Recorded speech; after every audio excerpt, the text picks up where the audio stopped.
طلع احمد العوضي ياسمين عبد العزيز وزوزو الاردنيه اللي طلعت فرتكه ابوها، لافريقيا عامل قلبان هو والسويسي، ومساجده بتحب الفواتشح. فتعالوا نشوف كل ده ليه. ازيك، انا ابو الكرم وده فيديو جديد. بص بقى يا سيدي، حوار ياسمين عبد العزيز بدا ازاي؟ في واحده بتاعت توقعات بيقولوا ان هي عرافه اسمها ليلى عبد اللطيف توقعت ان ياسمين عبد العزيز واحمد العوضي هيتطلقوا. فتعالوا نشوف الفيديو ده. نجمة ياسمين عبد العزيز، بس ليه اخترتي ياسمين؟ لا، لأنه الفنانة الغالية على قلوبنا ياسمين عبد العزيز أراها بتقترب من مرحلة للأسف 24 25. لو انت عرفت منين برضه يعني؟ عرفت منين يعني؟ انت ست مريبه وغريبه الصراحه. وبعدين المضحك في الموضوع ان ياسمين عبد العزيز هي اللي منزلاه يعني، وبتقول لها بلاش انت يا ليلى يعني. ما امتى وكيف ما بعرف. هي مرحلة الانفصال عن زوجها الممثل أحمد العوضي وبشكل مفاجئ. هلا ايه يعني شايل مالك اللي اف انت شامم ريحه وحشه ولا ايه يا حبيبي؟ ما تهدى كده، مالك اهدى. أنا كتير بكن لها احترام ومحبة كبيرة للنجمة ياسمين عبد العزيز، بس هيدا الخبر كمان بزعل إنه تنفصل عن زوجها، وإن شاء الله توقعي ما يصير. حتى بنشوف الفنانة. المشكله بقى ان التوقع بتاعها طلع صح، هو ياسمين عبد العزيز فعلا اتطلقت ونزلت على حسابها الرسمي انها اتطلقت فعلا. فالموضوع اللي هو انا اصلا مذهول يعني، ازاي يا جدعان؟ ده عبط يعني، هي توقعت صح. قاعد بقى ياسمين عبد العزيز منزله اللي بتاع اللي قدامك دي، اللي هو تم الطلاق بيني وبين احمد وبيننا كل الاحترام والتقدير. انا اتصدمت زيك بالظبط. خدت انا الصدمه هنا بقى. خدت الصدمه بقى، خدت الصدمه. اتطلقت بجد يعني، انا عملت ايرور كده يعني. ازاي يا جدعان دي كلامها صح يعني كذب المنجمون لو صدقوا، انت واخد بالك؟ فاللي هو وبرضو بعدها تاني راحت منزله دي، لو واخد بالك؟ فاللي هو طب ايوه يعني ازاي انت كده بتاكد لي كلامها اكتر؟ طب طالما انت مش بايدكم ازاي يعني؟ ما في ايه؟ موضوع مريب، انت واخد بالك؟ والغريب اصلا ان قبلها يعني على طول قبلها بيوم كان احمد العوضي مبارك لها على عيد ميلادها، تاني يوم على طول اتطلقت. ازاي ما نعرفش؟ ده كان ترند غريب جدا بتاع 2024. جت بعد كده بقى ريهام حجاج ردت بفيديو تاني ومحدش كلمها، انت واخد بالك؟ ردت كده.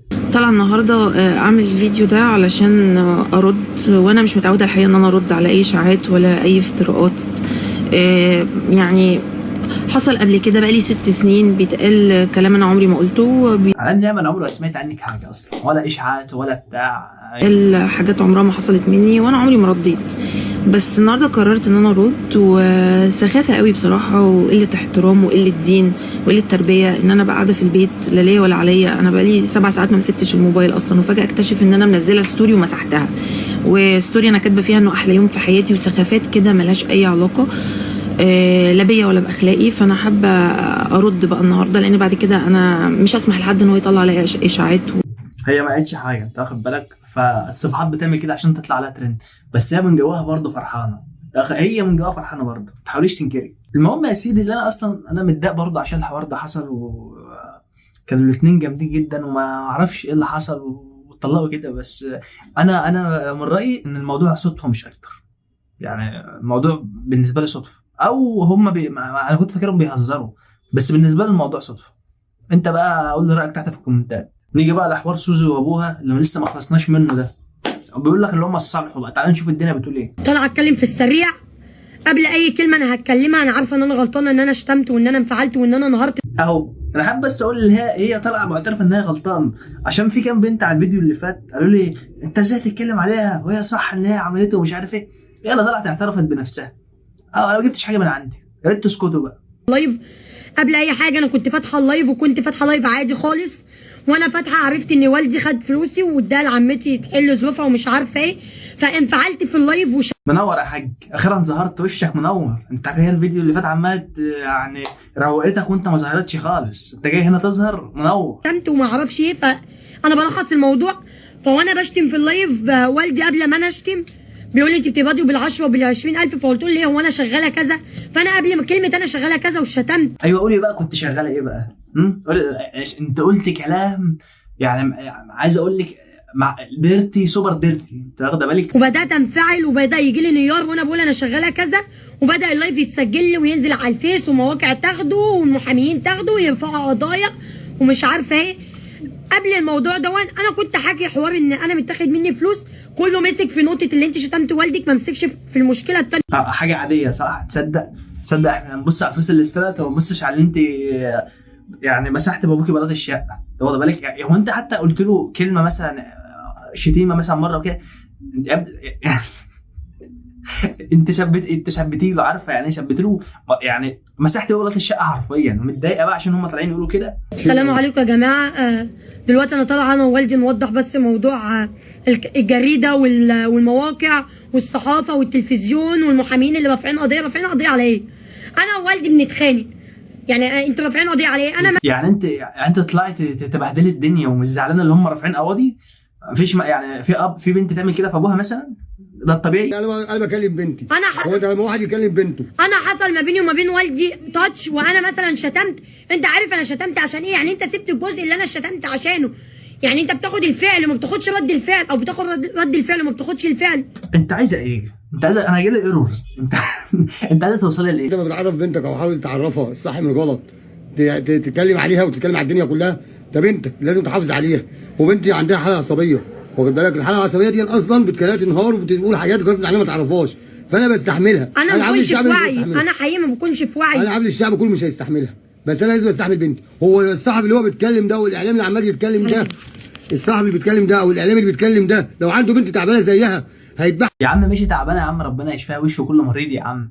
بس هم بقى قال لك اول ما لقوا بقى في قواضي وبتاع، قال لك احنا نطلع ونقول ان العلاقات عادت وكل اللي اتقال اشاعات وسوزو بقى اخوات. وانت واخد بالك هم لقوا بقى في محامين وبتاع، قال لك نطلع نصالح بسرعه ونلم الدور. عندك ده افريقيا انت والشاذلي ريباند ولا شاذلي وافريقيا، احلى ناس في مصر حبايبي.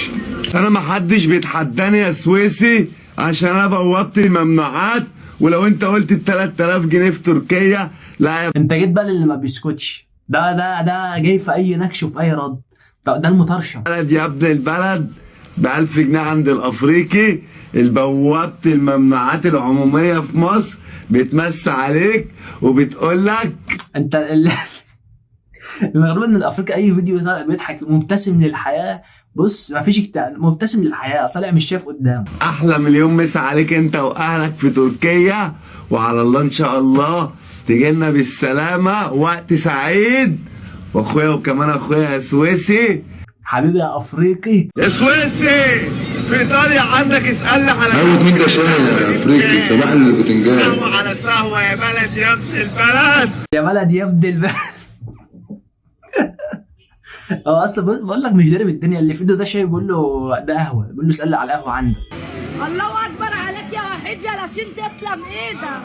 اخيرا جبت اللون اللي انا عايزاه، جبت الطايه اخيرا.